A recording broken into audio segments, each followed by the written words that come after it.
Hey Optimancers, Chris here. So I want to talk now about the new Druid stuff that's in Tasha's Cauldron of Everything. We've got two new subclasses and we've got some optional class features. So I want to go over the features first quickly, and I'm going to go over today the Circle of Stars Druid, and then in the next video I'm going to go over the Wildfire Druid. I think both of these are pretty good subclasses, I gotta say. And so I want to go through the features kind of one by one in detail and analyze them. But before we do that, I want to thank some of my top level patrons. The support of these patrons is vital for me to take the time to go through these analyses as I do. And today I want to thank specifically James Sprague, James Thomas, Jay McAvenue, John Matera, Jonathan Haynes, Kurt G, Lyric, and Matt. Thank you all so much for your support. It is truly appreciated. So let's talk the Druid. Let's get started.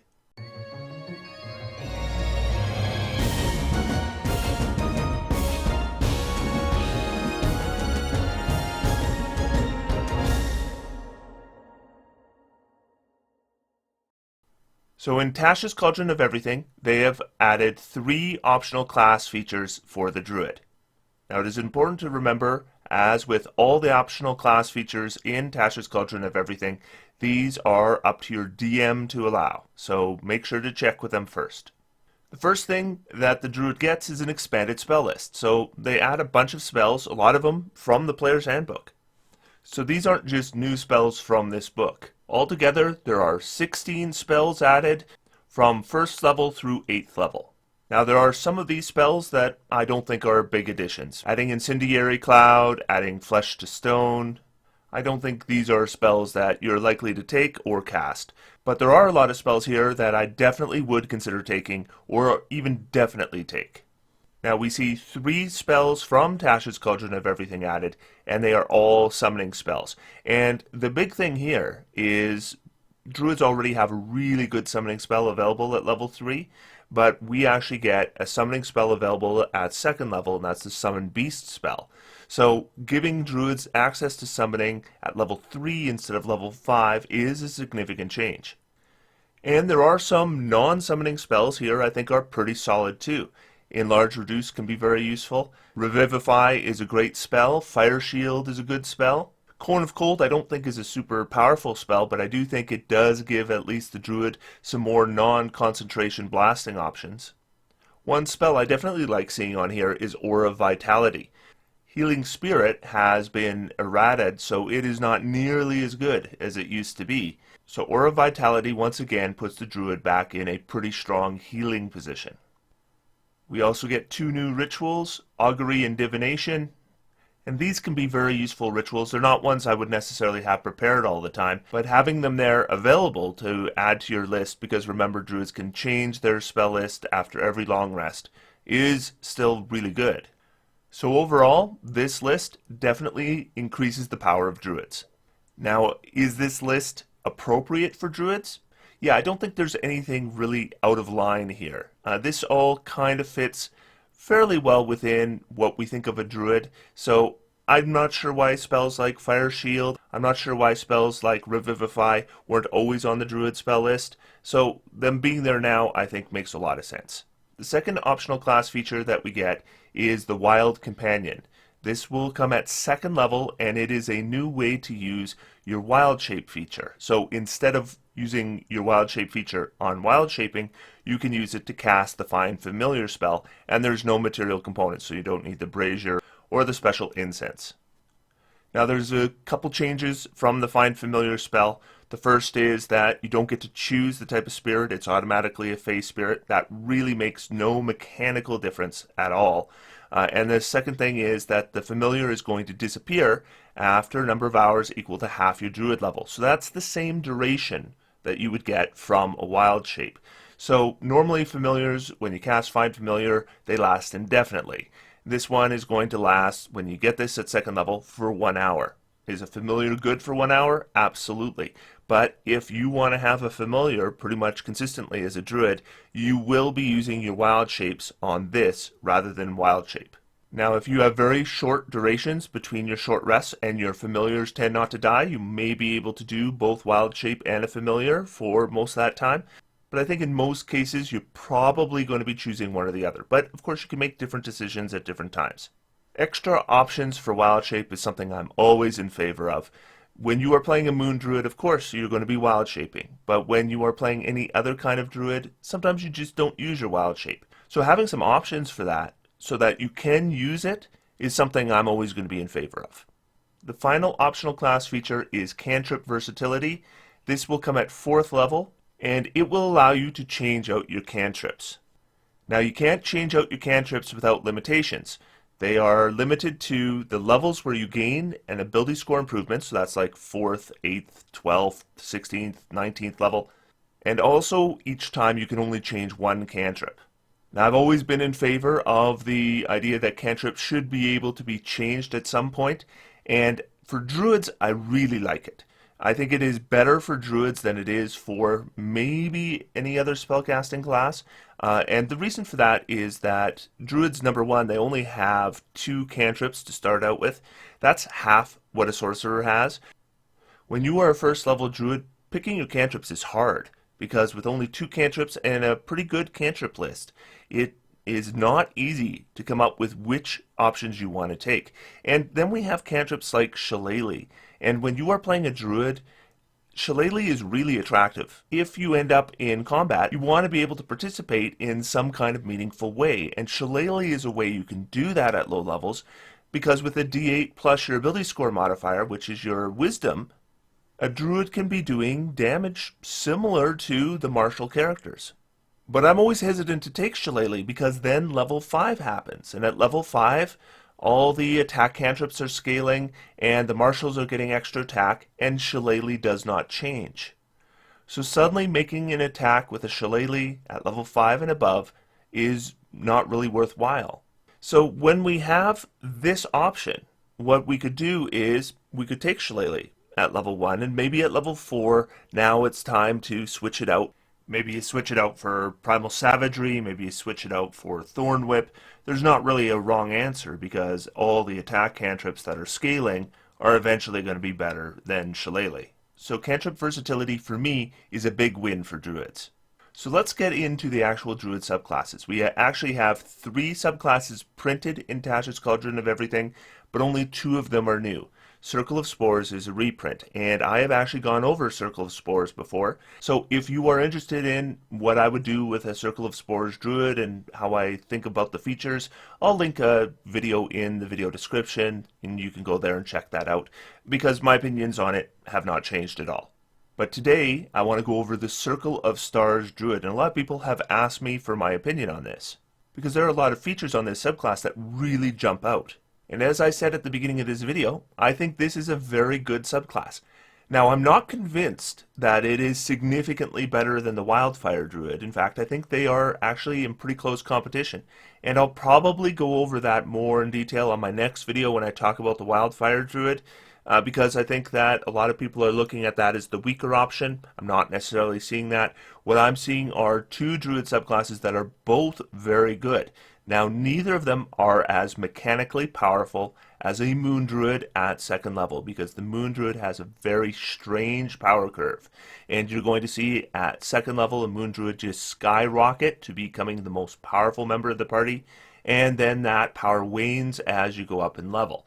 And that is not a mark I think we should be using to compare subclasses, because the Moon Druid is a unique case. If we look at the subclasses that already exist for Druid, I would say the best subclass overall is the Shepherd Druid, which also is not nearly as powerful as the Moon Druid at 2nd level, but as levels increase, the Shepherd Druid does better and better. And the power curve for a Shepherd Druid is far more in line with what we would expect from a D&D character. But I think the Circle of Stars, the Shepherd Druid, the Wildfire Druid, those 3 subclasses are now actually really well balanced against each other, and I like that, because when we have a campaign and we want to play a Druid and we're not looking for that weird Moon Druid power curve, then we now have 3 very solid options for our Druid. So the Circle of Stars Druid, the idea of them, the theme of them, is that they are a Druid that are getting their power from the stars and from constellations. And when you take this subclass at second level, you are going to get two primary features. The first is your star map, and the second is your Starry Form, both available right away at second level. And these are both very good features. First, let's talk about the star map. And they give you some examples of what form your star map might take in the subclass description, but you can of course make it whatever is thematically appropriate for your character. And I will mention you can use your star map as a spellcasting focus. If we wanted to look at how it might be a mechanical benefit, the one thing about the star map is it is replaceable with a 1 hour ritual. So if for some reason you lost all your equipment, then you are not going to have a spellcasting focus or spellcasting components. You could use a 1 hour ritual, get your star map, and now you have a focus. But the three mechanical benefits that are, I think, going to see gameplay in most campaigns are, number one, you're going to get the guidance cantrip. I think this is great, because the guidance cantrip is usually my first pick for druids. And again, at second level, you have two choices. So with guidance, that's half of them right there. Now you have one choice. By getting the guidance cantrip automatically, now we have two choices on that great druid spell list. This is a 50% increase on our total cantrips known, and it is a cantrip that we were absolutely 100% going to take, so that is fantastic. The second is that we are going to have the Guiding Bolt spell prepared, and it's going to count as a druid spell for us, but it's not going to count against our number of spells prepared. Now, Guiding Bolt is a spell that requires a hit roll on a single target to do damage. And generally speaking, I am not a fan of these kinds of spells. That is an expensive cost for an attack that might miss, and even if it hits, it's going to do a single target, do a decent amount of damage, but not an overwhelming amount of damage. That said, Guiding Bolt is the best of those kinds of spells at first level. First off, it does a super reliable kind of damage. Radiant damage is as reliable as any kind of damage you can do with a chromatic orb. Secondly, it's going to do more damage than a chromatic orb. And thirdly, you're going to get the rider on it. And the rider is that if you hit with it, the next attack against that creature will have advantage. Now, Guiding Bolt is still not a spell I would choose to prepare with a druid, even if it was on the druid spell list. So getting it prepared for you would be a moderate benefit at best if it weren't for the third thing we got, and that is that we can cast Guiding Bolt without expending a spell slot, and we can do it a number of times per day equal to our proficiency bonus. So at second level, you're going to be able to cast Guiding Bolt without expending a spell slot twice per long rest. Now, when we are talking about a character that is going to have 3 first level spells at second level, getting 2 additional first level spells is a big increase. But you are limited to casting Guiding Bolt with those. And as I mentioned, Guiding Bolt is not the kind of spell that I would normally pick. So this isn't as good as just getting 2 additional spell slots. Still, getting Guiding Bolt twice per long rest is a good feature for a second level character. Now, as we move up in levels, it's going to become less and less relevant, even though we're getting more castings of it. Eventually, Guiding Bolt will be marginally better than a cantrip. So at a certain point, I don't care how many times you give it to me per day, it's not that great a benefit. But at second level, I think it is a decent benefit. So Star Map is giving us some nice features. And again, Star Map is only one of 2 nice features we're getting at second level. The second feature we're going to get is called Starry Form, and Starry Form is an option that we can use with our Wild Shape feature instead of doing Wild Shape. And again, as I mentioned previously in this video, I'm always in favor of new ways to use Wild Shape. This seems to be kind of the standard now with new Druid subclasses. We saw it with Circle of Spores, we see it with the Wildfire Druid, we see it with the Circle of Stars Druid, is that we're getting new ways to use Wild Shape. Now, if you are one of the older styles of Druid, like a Land Druid for example, you still at least now have the Find Familiar option with your Wild Shape, but with the new subclasses, we're going to have now multiple options. We might do Wild Shape, we might summon a Familiar, or we might use our subclass option, which in this case, for the Circle of Stars, is the Starry Form. So Starry Form doesn't change our character like Wild Shape does. We are only enhancing our current form. So when in Starry Form, you can still cast spells, you can still speak, you can still do all the things you could normally do. You just get some additional things on top of it. First thing, you're going to shed bright light 10 feet around you, and then dim light for an additional 10 feet. Though I think if you do have dark vision, other than perception checks at short range, it's not really going to be a benefit. In fact, it might even be a penalty because it's going to be really difficult to use things like stealth. The Gloomstalker Ranger might not be able to be near you, or they're going to become visible to the enemy. So this one is kind of a mixed bag. Other thing to note is that the Starry Form only lasts for 10 minutes. So that is a very short duration compared to Wild Shape, because Wild Shape lasts a number of hours equal to half your Druid level. So there is no guarantee this is going to get you to your next short rest. When we use our Starry Form, we're going to choose one of three options, and we're going to get three very different benefits depending which option we take. And I like this. I like having options.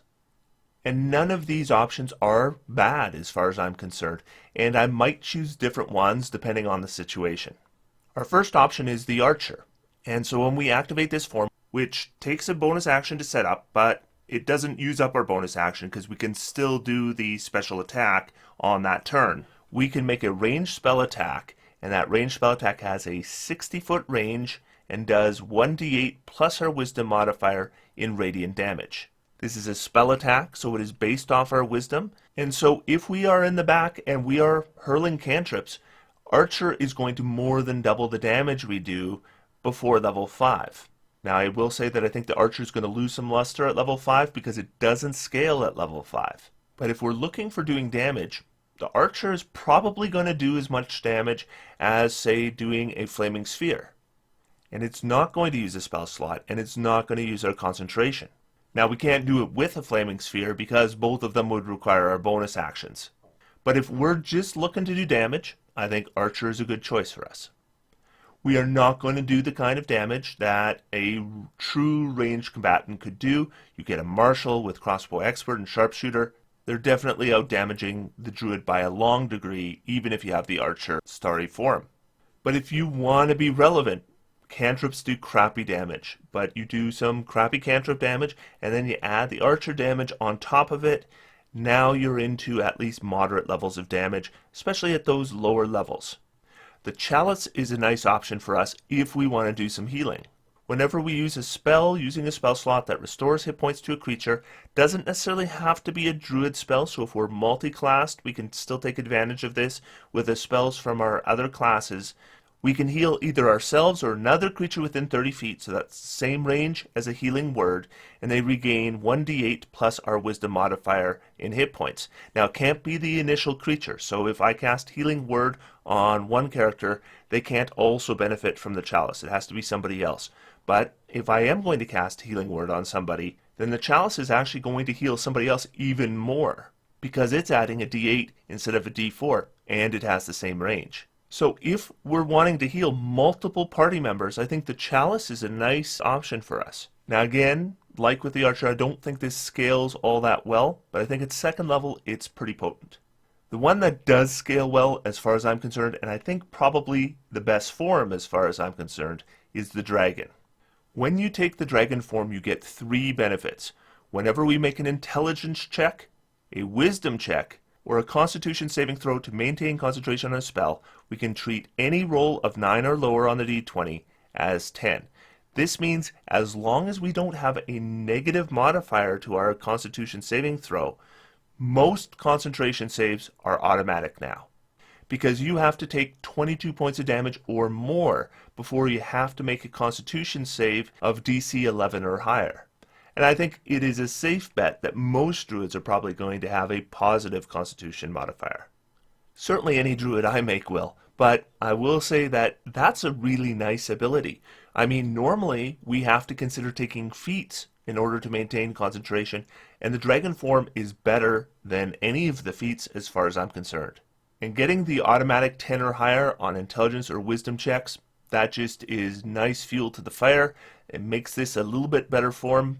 Though I think the main feature here is that our concentration saves are going to be very nicely protected.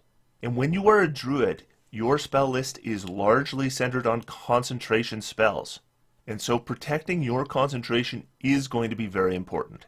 And the Dragon is going to do that, and it's going to continue to do that at higher levels as well. And when I get this feature at second level, I would probably take Archer some of the time. I'd probably take Chalice some of the time. But as I get into higher levels, I think more and more I'm likely to go for the Dragon. Now at 6th level, we get Cosmic Omen.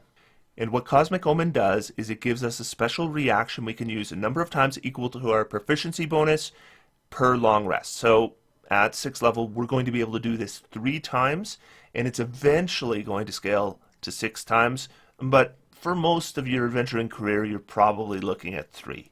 And what you do is at the beginning of the day, you're going to roll a die.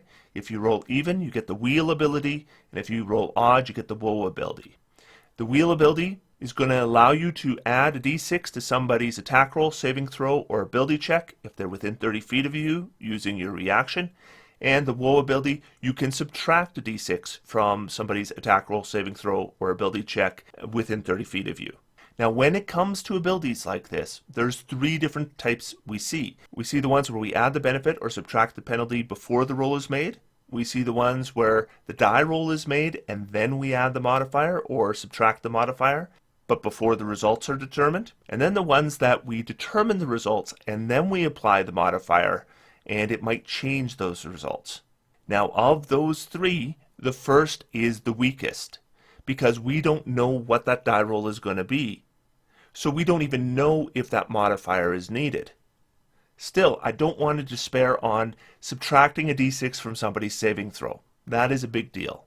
But of all the uses of this, that's the one that kind of stands out to me.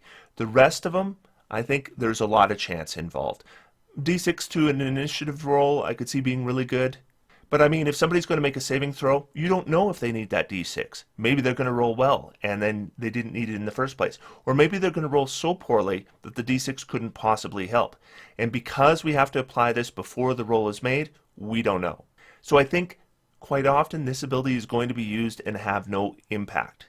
Still, I like abilities that add dice or subtract dice from attack rolls, saving throws, and ability checks. And this is one of them. And so I do still think this is a decent ability. Wish it was after the roll was made. I still think it's okay. Then at 10th level, we get Twinkling Constellations. This just improves our Starry Form feature. The d8 from the Archer and the Chalice become 2d8, and while the Dragon is active, we have a flying speed of 20 feet and can hover. Now the d8 for Archer and Chalice, I think this is a little late to the game. At 10th level, both these forms have already become largely irrelevant. Adding 1d8 at this point, I don't think really saves them. If it was added at level 5, that would be interesting. Level 10 is pretty late. Cantrips are about to scale again in one more level. So I don't see using Archer or Chalice a lot at level 10, even with this increase. But the nice thing is that Dragon form that I am using gets significantly better. Flying speed of 20 feet isn't a lot, but it's fly. And with hover, that's great. And remember, this is concentration-free flight, best kind of flight. Most characters, even in a magic-heavy campaign, are either using concentration or an attunement slot to get these kinds of benefits. So we've taken our best Starry form and we've made it significantly better, so that is fantastic. But this feature is absolutely not going to change which Starry form I'm going to be taking all the time, which is probably going to be Dragon. And in fact, this makes it even more likely that I'm going to take the Dragon. So I go from 99% of the time to 100% of the time.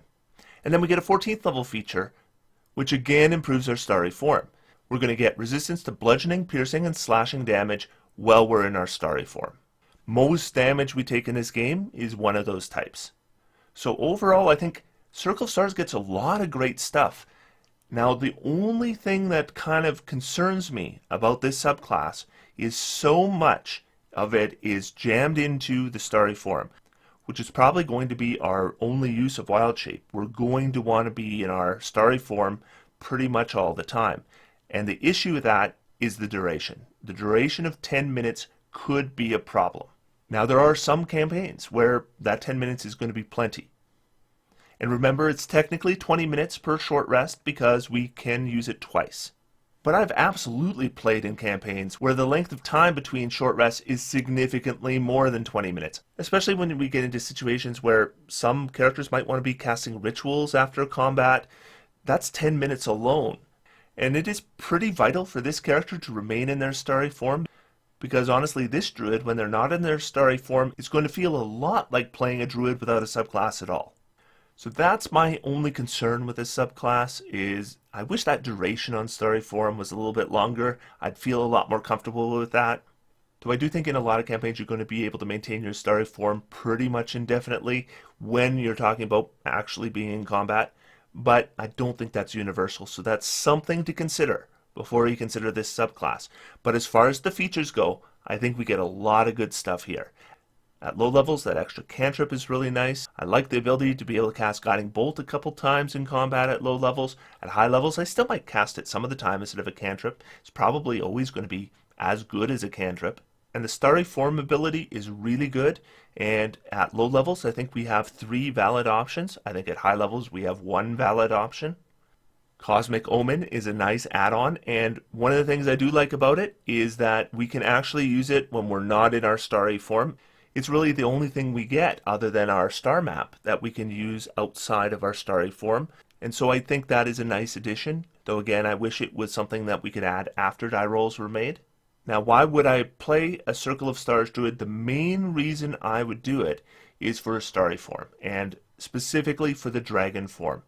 Once I get into those levels where spells get really good, when you get to level 5 and you're getting 3rd level spells, or level 7 and you're getting 4th level spells, you're going to get some very, very powerful spells, and if you are looking at the Druid spell list, they are going to very, very likely have concentration. And so, in order to be a super effective spellcaster, you are going to need to maintain that concentration. And with the Starry Form, we have a pretty foolproof way of doing so.